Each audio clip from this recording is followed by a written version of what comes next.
यकीन कीजिए, अगर हमारे नाम से अगर ड्यूस ऑफ को हटा दिया जाए ना, तो ये कुछ भी नहीं है। ये चंद्रमा के पास कुछ भी नहीं है। तो दोस्त, मैं एक चीज कहूंगा कि अगर आज मुझे मिल रहा है या बहुत लोगों को मिला और बहुत लोगों को मिलेगा, तो अगर इन सब का वजह है तो एक चीज वह है ड्यूस ऑफ। और कहते हैं, मैं थैंक्स करना चाहूंगा उस परमपिता परमेश्वर का कि जिनकी वजह से ये मुझे कंसेप्ट ड्यूस ऑफ से रूबरू होने का मौका मिला। दोस्त, शायद मैं ड्यूस ऑफ में नहीं होता तो आज मैं आपसे मिल भी नहीं पाता और आज मुझे आप जान भी नहीं पाते मैं कौन हूं। तो कहते हैं कि उसकी मर्जी के बिना एक पता भी नहीं होता, और आज उसकी मर्जी है तो हम सब लोग एक जगह बैठे हैं, है ना। तो उसकी मर्जी है इसलिए हम लोग आज एक जगह बैठे हैं। अगर उसकी मर्जी नहीं होता तो हम सब लोग नहीं बैठते। तो मैं उस वायरल गुरु के लिए एक लाइन कहना चाहूंगा कि मौज में जब आ गए, मौज में जब आ गए कतरे को दरिया कर दिया, मौज में जब आ गए कतरे को दरिया कर दिया, तेरे जिस्म बड़ी बंदे को माना कर दिया, बंदे को माना कर दिया।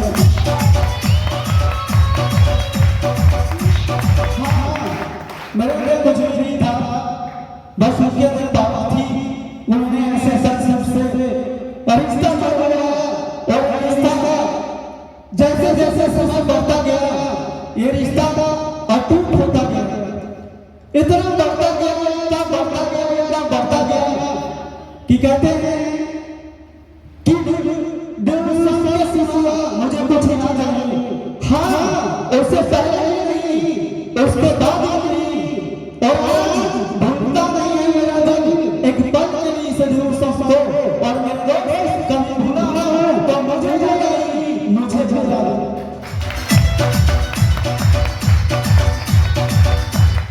अपने बारे में बता दो, नाम चंद्रमा कुमार, पढ़ाई में इंजीनियरिंग किया हूँ। और फैमिली की बात करूं तो पिताजी जॉब में, गवर्नमेंट जॉब में, यही रामगढ़ के बगल में ही भूलगुंडा वहां जॉब करते हैं। हाँ, बचपन से एक ही चीज पापा का कहना था, बेटा पढ़ाई करो और एक अच्छा नौकरी करना है। ये हम सबके घर वाले का मानसिकता यही होता है कि पढ़ाई करना है और नौकरी करना है अच्छा।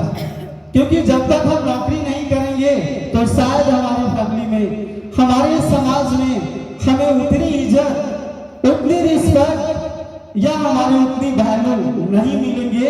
ये उनके अनुसार लगता है उनको, इसलिए हम सबके घर वाले नौकरी के पीछे हम लोगों को लगाते हैं कि नौकरी करो, नौकरी न करो, नौकरी। लेकिन मैंने बोला ठीक है पापा, अगर आप बोल रहे हैं तो जरूर मैं करूंगा। जब हमारा या आपका ज्ञान नहीं होता है तो हम लोग जो घर वाले कहते हैं उनकी बातों को फॉलो करके आगे कंटिन्यू करते हैं। मैंने भी कंटिन्यू पढ़ाई किया। मैंने 3 साल पटना में रहा। इसके बाद मैंने एंट्रेंस एग्जाम निकाल कर झीलों के नगरी भोपाल से इंजीनियरिंग करने का मौका मिला। जब मैं कॉलेज में गया बहुत खुश हुआ कि मैं जैसा चाहता था मैं इंजीनियर बनने का, तो मुझे आज मौका मिला, मैं इंजीनियर बन जाऊंगा 4 साल बाद। और जो मेरे घर वाले कहते थे एक अच्छा नौकरी होगा, एक अच्छी इनकम होगा, एक अच्छा लाइफ होगा, एक अच्छा लाइफ स्टाइल में बदल जाएगा, तो ऐसा मुझे सपना लगता था पहले साल में कि ऐसा ही होगा।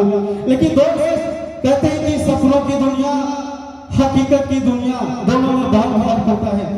कभी कभी हम सपने नींद में देखते हैं और कभी कभी खुली आंखों से भी देखते हैं, लेकिन सपना और हकीकत में बहुत अंतर होता है। मैं ये सिर्फ पहले साल में सोच रहा था।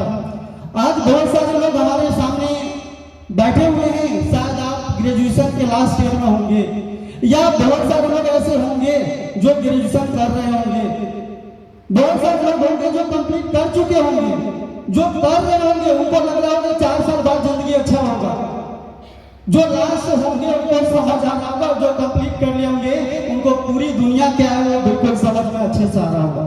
यकीन मानिए हमारे साथ भी ऐसा ही था।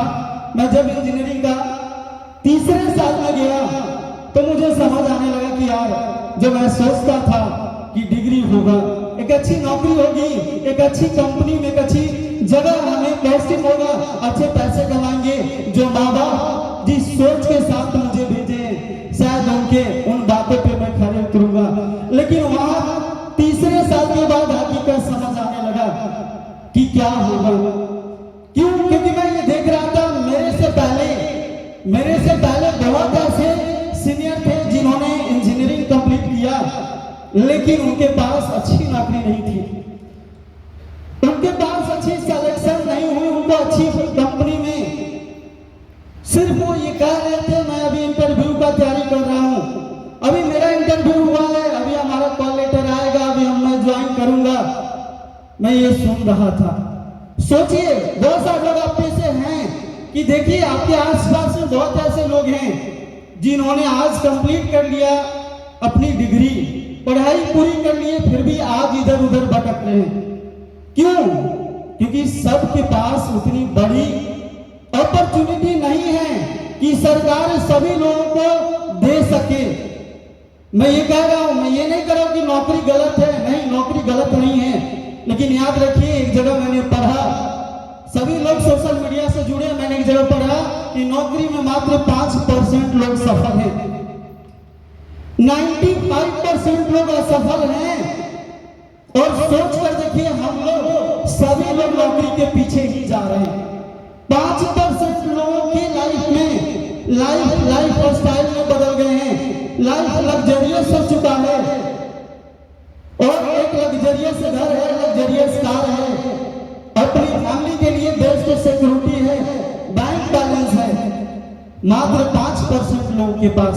लेकिन सोचिए आज हमारे घर वाले सभी लोग कोई नौकरी 10, 15, 20, 25 हजार का कर रहा है, और उन्हें देखकर हमारे घर वाले बेटा नौकरी करो, नौकरी करो, नौकरी करो, नौकरी करो, नौकरी करो, नौकरी करो, सिर्फ यही वोट लगाए हैं। वो ये नहीं देख रहे हैं कि जो इंसान नौकरी कर रहा है, जो पैसा कमा रहा है, सच में वो अपनी जिंदगी अपने बच्चे का, अपने माँ बाप का सही से चला रहा है कि नहीं। ये जरूर उठ करके देखिए, आप अपने आसपास में झांकिए, तो मुझे ये समझ में आया कि नहीं यार, ये तो सही बात है कि आज सभी लोग डिग्री लेकर भटक रहे हैं, लेकिन मेरे पास 1 साल का टाइम है, 1 साल का टाइम है। अगर मैं अभी कुछ करता हूं तो मेरे लिए अच्छा रहेगा कि उनके जैसा मुझे भटकना नहीं पड़ेगा। तो मैंने सजेशन दिया, तो एक सीनियर्स बताएं कि अगर तुम प्रोई का कोर्स कर लोगे ना, ये डिजाइनिंग कोर्स होता है, कैटिया या प्रोई, उन्होंने बोला प्रोई का कोर्स कर लोगे तो डिमांड है किसी अच्छे जगह सिलेक्शन हो जाएगा, और तुम जैसा सोचते हो वैसा होगा। दोस्त मैंने बिल्कुल उनका बात माना, और प्रोई का कोर्स करने के लिए हमने एक जगह कोचिंग पकड़ा, और लगभग फीस 26,000 थी उसकी, आपने सर्च मार लेना 26,000। लेकिन कहते हैं कि यह सुपर वाला का मर्जी के बिना कुछ नहीं होता है, उसकी मंजूर कुछ और था और हमारा कुछ और था। वही कोचिंग में एक अजनबी हमारा दोस्त मिला जो बताता है इस कंसेप्ट के बारे में। जब उन्होंने कंसेप्ट के बारे में मुझे बताया, मैंने बोला ठीक है दोस्त, अगर आप बता रहे हो तो मैं चलता हूँ, मैं भी चलूंगा तुम्हारे साथ, और सेंटर चल के देखता हूँ क्या होता है। जब मैंने गया, जब मेरे सामने इस कंसेप्ट को शेयर किया गया, जैसे अभी संतन सर आपके सामने शेयर कर रहे थे, पहला एजुकेशन, आप मुझे ऐसा बताइए कोई भी ऐसा पर्सन जो ये कहेगा कि यस एजुकेशन कोई भी व्यक्ति आज लेना नहीं चाहे, या कोई भी पेरेंट्स अपने बच्चे को एजुकेशन नहीं दिलवाना चाहेगा, वो एजुकेशन जो यहाँ मिल रहा है आज, वो एजुकेशन यहाँ मिल रही है जिसकी आज ट्रेंड है, जिसका जमाना है, मुझे बहुत अच्छा लगा। दूसरा मैंने देखा यार इससे बढ़िया क्या हो सकता है, मैं पहली बार ऐसा देख रहा हूँ कि पढ़ते पढ़ते भी पैसे आएंगे, पैसे आएंगे, हमें पढ़ते पढ़ते भी पैसे आएंगे, इससे बढ़िया क्या हो सकता है। मैंने सोचा यार, मैंने मैट्रिक पास किया, लेकिन पढ़ते पढ़ते तो पैसा मुझे तो स्कूल में नहीं मिला, मैंने इंटर पास किया, मुझे कॉलेज में तो पैसा नहीं मिला, लेकिन मैं इंजीनियरिंग में आया, यहाँ भी मुझे नहीं मिल रहा है। पैसे कब मिलते हैं? जब हमारी पढ़ाई खत्म होती है, हम कहीं जाते हैं, अपनी डिग्री को दिखाते हैं, मुझे काम मिलता है, तब पैसा मिलता है। लेकिन ये काम ऐसा जाना, हम पढ़ाई के साथ पैसे कमा सकते हैं। हम अपने माँ बाप को जो उनके ऊपर मैं बोझ बनकर हूँ, वो सकते हैं। मुझे ऐसा लगा, क्यों? क्योंकि मैं बताता हूँ, मैं 4 भाई हूँ और मेरे से एक बड़े और मेरे से 2 छोटे। तो आप समझ सकते हैं जो 4 भाई हैं, 5 भाई हैं, 6 हैं, उनके घर में क्या परेशानी होती है। दोस्त, मैं ऐसा नहीं कर रहा हूँ कि मैं बहुत बड़े फैमिली से था, नहीं। मैं बहुत अमीर फैमिली से था, नहीं। मैं लखपति के घर से था, नहीं। मैं उस फैमिली से था कि महीने का जब पैसा मिलता था तो 1 से 20 तारीख के बीच में सारे के सारे पैसे खत्म, और 25, 26, 27, 28 या विदिन 30 तारीख तक अगर आपको कुछ जरूरी हो तो पापा को ही कहना पड़ता था कि बेटा रुक जाओ, 5 दिन शादी रुक जाओ, 5 तारीख तक रुक जाओ, क्योंकि मुझे 5 तारीख को पेमेंट मिलता है। मुझे लगा कि नहीं, ये कंसेप्ट हमारे लिए अच्छा इसलिए है क्योंकि पापा सब दिन मुझे नहीं पढ़ा सकते। मैं इंजीनियरिंग कर लूंगा, इसके बाद मुझे कमाना तो पड़ेगा ही।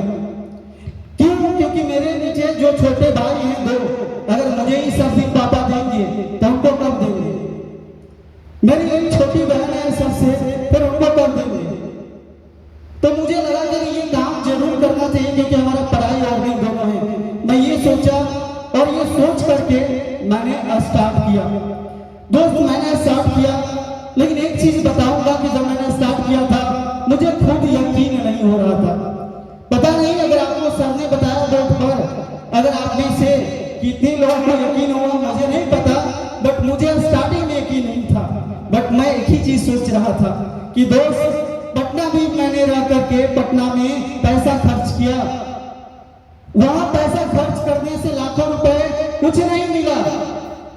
मैं इंजीनियरिंग में आया हूँ, यहाँ भी मैं लाखों रुपए खर्च कर रहा हूँ, यहाँ भी मुझे कुछ नहीं मिलेगा, सिर्फ मिलेगा एक डिग्री। लेकिन एक मौका ऐसा मिला जहां से मुझे ऑप्शन मिल रहा कमाने का। अगर कम पैसे में मुझे मिल रहे हैं तो एक बार ट्राई जरूर करना चाहिए। ये बहुत बड़ी रकम नहीं थी और मैंने ये सोचकर मैंने सोचा चलो स्टार्ट करता हूं। अरे हो गया, पैसा जमा लिया तो समझेंगे मेरा पैसा वसूल, और नहीं भी कमाया फिर भी सोचेंगे पैसा वसूल। तो ये कैसे? इसलिए कि यहाँ पर इतनी बड़ी एजुकेशन दी जा रही है, अगर मैं यूज नहीं करूंगा तो हमारा जो छोटा भाई है, जो बहन है, उसको तो मैं दूंगा, क्योंकि उसको भी जरूरत है स्पोकन की, उसको भी जरूरत है कंप्यूटर की, उसको भी जरूरत है टेस्ट सीरीज की। इसीलिए मैंने सोचा ये मुझे करना चाहिए और मैंने स्टार्ट किया। स्टार्ट करने के बाद मैंने कंटिन्यू प्रोसेस करता गया। दोस्त, उस समय मैंने सर से एक बात कही थी कि सर आप बताइए सर, सच में कैरियर बनते हैं, यहाँ से लोग आगे बढ़ते हैं, पैसे कमाते हैं? मैं आपसे बातें कर रहा हूँ सर, क्या ये कंसेप्ट बहुत अच्छा है? तो उन्होंने मुझे एक ही बात बताया कि चंद्रमा जी देखिए, ये सब आपके सोच पर निर्भर करता है। मैं बताने को बहुत चीजें बता दूंगा, लेकिन दोस्त है सबसे पहला चीज विश्वास। आप मुझे देख रहे हो, मैं तो 3 साल से इंजीनियरिंग करने की बात कर रहा हूँ, लेकिन अगर मैं कर रहा हूँ तो आप मुझे देखो, मैंने आज इनकम 80,000 कमाता हूँ, आज मैं अच्छा बाइक फेजर यूज करता हूँ, आज मैं अपने उन फैमिली को जो मुझे यहाँ तक पहुँचाया, मैं आज उनको हर जरूरत पूरा करता हूँ। और अगर सोचो इंजीनियरिंग करने के बाद अगर एक लड़का 80,000 90,000 कमाता है तो क्या वो अपनी कैरियर सेट नहीं कर रहा है या अपनी फैमिली को हर जरूरत नहीं पूरा कर रहा है? क्योंकि इसी चीज के लिए तो सब लोग आगे पढ़ाई करते हैं। और अभी मैं एक नया कार लिया हूँ बैलेनो। जब सर ने ये सारी बातें बताए तो मैंने बस एक ही सोचा, हाँ यार, आधी जो बोल रहा है, अगर 3 साल से कर रहा है, अगर पैसे आ रहे हैं, अगर आज ये पैसा कमा रहा है, आज बाइक है, गाड़ी है, आज अपनी माँ बाप को खुश रख रहा है, सब चीज जरूरत पूरा कर रहा है, तो जब अगर ये कर सकता है तो मैं क्यों नहीं? ये सवाल आया कि जब ये आदमी मेरे सामने बोल रहा है तो मैं क्यों नहीं? इसमें और मेरे में अंतर क्या है? तो एक ही चीज है, इन्होंने स्टार्ट किया 3 साल पहले, आज कर रहा है और मैं अभी आया हूं, तो मुझे करना चाहिए। उन्होंने हमें ये बात बताई और एक कहानी उन्होंने बताई थी, उस कहानी से मुझे ज्यादा प्रेरणा हुआ, क्यों मैं समझने की कोशिश कीजिएगा मैं कहना क्या चाह रहा हूं, जो ज्यादातर लोगों के साथ परेशानियां होती है। उन्होंने बोला चंद्रमा जी एक समय की बात है कि एक आदमी शंकर जी का तपस्या कर रहा था। तपस्या आप सब जानते हैं कि पहले के जमाने में सब लोग, यहाँ तक कि जो इतने बड़े ज्ञानी रावण, उन्होंने भी शंकर जी का ही आराधना करके उनको खुश किए अपने सर का बलि देकर। वो आदमी भी शंकर जी का आराधना किया, शंकर जी खुश होते हैं और प्रकट होते उसके सामने, बोलते बोलो बस क्या चाहिए, बोलता है प्रणाम करता है, बोले हे प्रभु मुझे आपसे कुछ नहीं चाहिए, बस एक चीज आप मुझे बताइए कि यदि हमारी पूरी फैमिली, मेरे घर वाले, मेरे दोस्त, मेरे कजन, मेरे परिवार, मेरे रिश्तेदार, यदि सब लोग इस संसार में यदि मुक्ति चाहता है तो क्या करना होगा या कहाँ जाना होगा? आप मुझे बताइए कि हमें मुक्ति कहाँ मिलेगी? मैं मुक्ति मैं स्वर्ग लोक में कैसे डायरेक्ट जा सकता हूँ? शंकर जी खुश होते हैं, बोले अगर ऐसी तुम्हारी इच्छा है तो ठीक है, और शंकर जी विलुप्त हो जाते हैं। ये बातें मां पार्वती जी तक पहुंचता है। जब वो इस बात को सुनती हैं तो मन ही मन क्रोधित होती हैं। जैसे शंकर जी आते हैं, बोलते कि प्रभु आपने घोर अपराध किया है। बोले अच्छा क्या हुआ पार्वती? मुस्कुराते और कहते हैं क्या हुआ बता तो, मैंने क्या घोर अपराध किया? बोले प्रभु जब आपने ऐसा बातें कह दिया कि हर इंसान डायरेक्ट स्वर्ग लोक में जाएगा, तो किसने जीवन में क्या किया है, किसने पाप कितना किया है, ये कैसे डिफाइड किया जाएगा? ये भिन्नता, ये डिफरेंस कैसे पता चलेगा? फिर तो सब स्वर्ग लोक में ही जाएगा, फिर तो हर इंसान स्वर्ग लोक में ही जाएगा। वो हंसते हैं, बोले कि पार्वती मैं अगर ऐसा बोला हूं तो बात तो सही है, लेकिन ऐसा नहीं होगा कि सब स्वर्ग लोक में ही जाएगा। बोले प्रभु आपने तो बोल दिया, इसमें कौन सी बात है कि नहीं होगा? तो बोला हाँ। तो बोले यकीन मुझे नहीं होता है प्रभु। बोले अगर यकीन नहीं होता है तो मेरे साथ चलो धरती लोक में। पार्वती जी को धरती लोक में लाते हैं और कहते हैं कि मैं एक महर्षि का रूप धारण करूंगा और तुम्हें एक लेडीज का रूप धारण करना, बूढ़ी लेडीज का। मैं कुएं में गिर जाऊंगा और जो भी इंसान उस गंगे से स्नान करके जाएगा, उस इंसान को तुम आगे बिलखना, रोना और कहना मेरे पति देव उस कुएं में गिर गए, इनको निकाल दीजिए। और मैं शर्त रखूंगा कि जो इंसान जीवन में अपना कोई पाप नहीं किया होगा वो मुझे निकाल सकता है, वरना जो पाप किया होगा मुझे टच करेगा वो भस्म हो जाएगा। तो बोलते ठीक है, ऐसा ही करते हैं। ये एक महर्षि ऋषि का रूप धारण करके कुएं में गिर जाते हैं और पार्वती जी एक बूढ़ी लेडीज का रूप धारण करके, जो लोग गंगा से स्नान करके आते हैं उनके सामने बिलखने लगते हैं कि हमारे पति देव इस कुएं में गिर गए हैं, प्लीज मैं आपका पैर पकड़ रहा हूं, मैं हाथ जोड़ रहा हूं, आप निकाल दीजिए। कोई लोग नहीं निकाल रहे। जो भी आदमी वहां जाता है जैसे देखता है, सच में एक आदमी जिसका उजला पूरा बड़ा बड़ा बाल, एक आदमी जिसकी बड़ी दाढ़ी, जैसा ऐसा कोई महर्षि हो, देखता है वो चौंक जाता, अच्छा सच में ये आदमी गिरा हुआ है। वो हाथ फैलाता है, वैसे बोलते हैं वो महर्षि रुक जाओ, शर्त ये है कि तुमने जीवन में कोई पाप नहीं किए होंगे तब तुम मुझे बाहर निकाल सकते हो, वरना तुमने पाप किए होंगे तो तुम भस्म हो जाओगे। ऐसी बात जैसे आदमी सुनता है, अपना हाथ हटाता है और पीछे की तरफ भागने लगता है। जैसे एक और आदमी आता है नहा कर, उसके सामने भी पार्वती जी यही बात कि मेरे पति देव इस कुएं में गिर गए हैं, मैं कितने लोगों को हाथ पैर पड़ा, किसी ने नहीं निकाला, आप ही नहीं निकाल दीजिए। वो भी आदमी उनको देख करके और कहते हैं कि मायूस हो जाता है और बोला चलो निकाल देते हैं।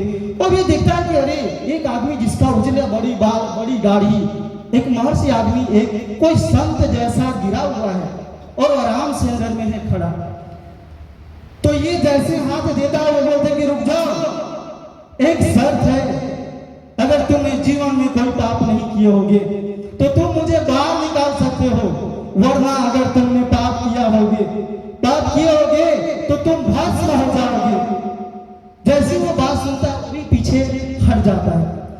सुबह से ये सिलसिला चलते चलते दोपहर से शाम होने को था। दोपहर से शाम होने को था। बहुत सारे लोग, सैकड़ों लोगों ने, किसी ने नहीं निकाला। एक नौजवान आदमी मेरे जैसे या नागेंद्र सर के जैसे, सोचिए, पूरा उधर से आता है, नागेंद्र सर को देखते हैं, आता है नहा करके गंगा जी से, तो बड़ी लेडीज जो बूढ़ी थी फिर पैर पड़ने लगते हैं, कहते हैं कि हमारे पतिदेव इस कुएं में गिर गए हैं, आप प्लीज निकाल दीजिए। किसी ने अभी तक नहीं निकाला। मैं सुबह से परेशान हूँ। वो आदमी जाता है, हाथ भी देता है, खुश रहता है, हाथ देता है। महर्षि बोलते हैं रुक जाओ, एक शर्त है, अगर तुमने जीवन में कोई पाप नहीं किए होगे तो तुम मुझे बाहर निकाल सकते हो, वरना अगर तुमने जीवन में कोई पाप किए होगे तो तुम भस्म हो जाओगे।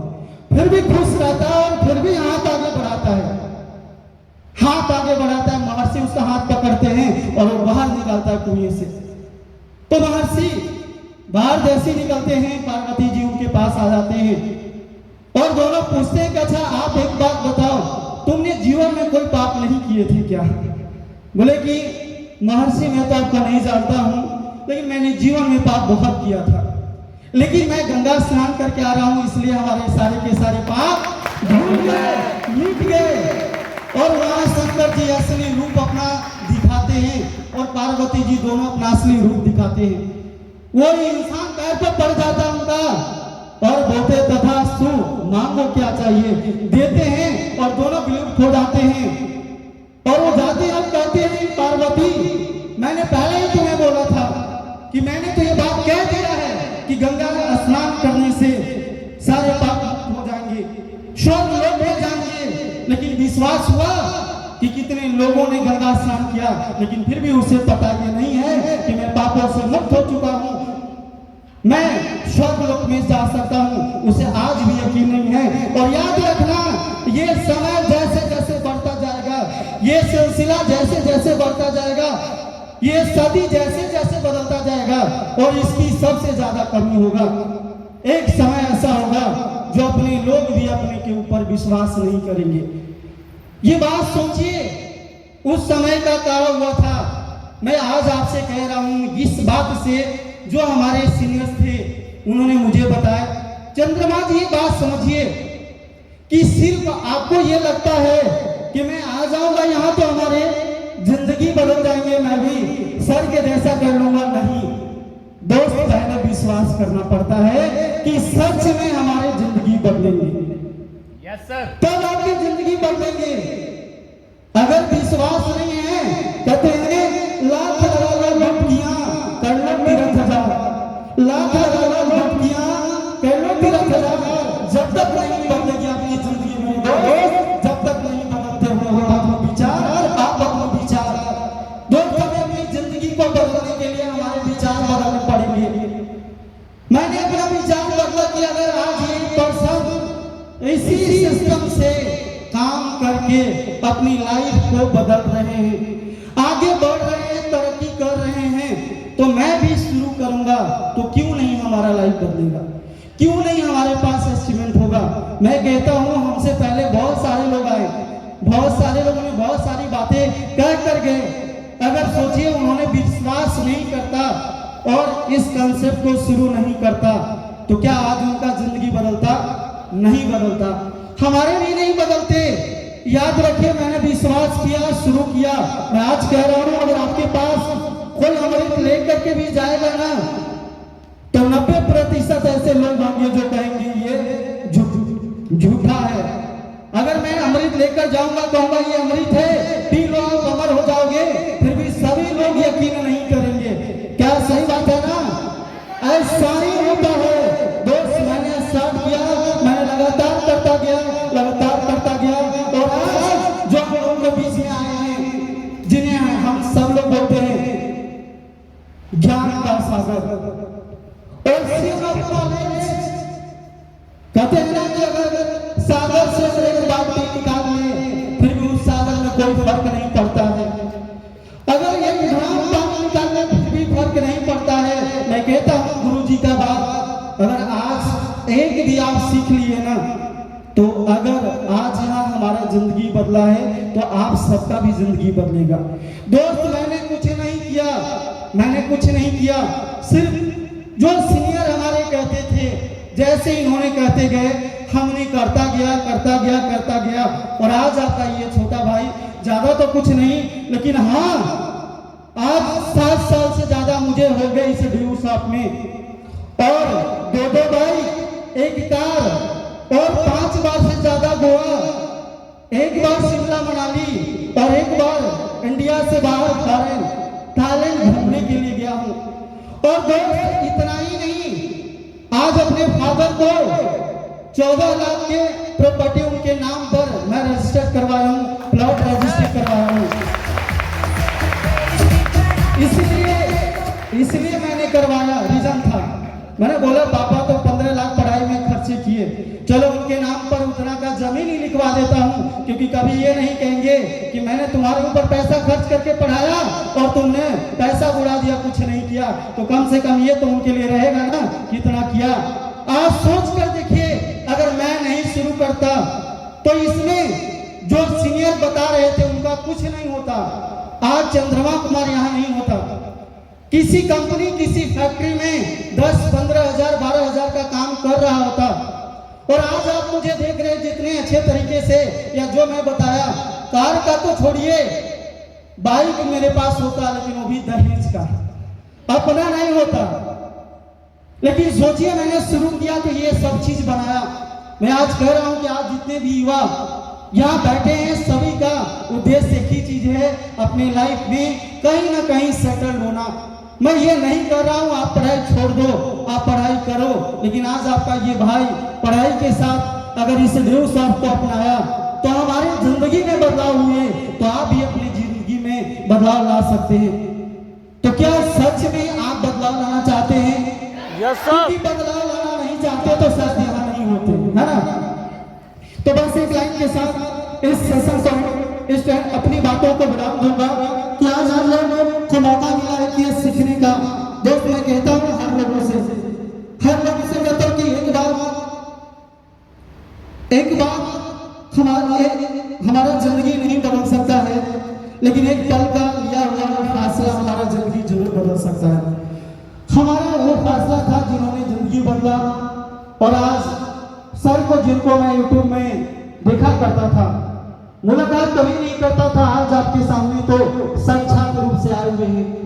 अगर मैं यूट्यूब में देखकर सुनकर अगर काम किया और कुछ समय बाद मिलने का मौका मिला सर लोगों से, तो सोचिए आज आपके सामने आए हैं, सामने सीखेंगे और स्टार्ट करेंगे। तो मैं यूट्यूब में देखकर अगर इतना किया तो आप सामने हैं, और सामने देखकर अगर एक भी बात सर का इधर लग जाए तो आप मेरे से ज्यादा करेंगे, आप मेरे से ज्यादा करेंगे। दोस्त जितना देर सर की बात होगी उतना बातें समझना, एक भी बात अगर आपको समझ में आ जाएगा तो जिंदगी बदल जाएगा।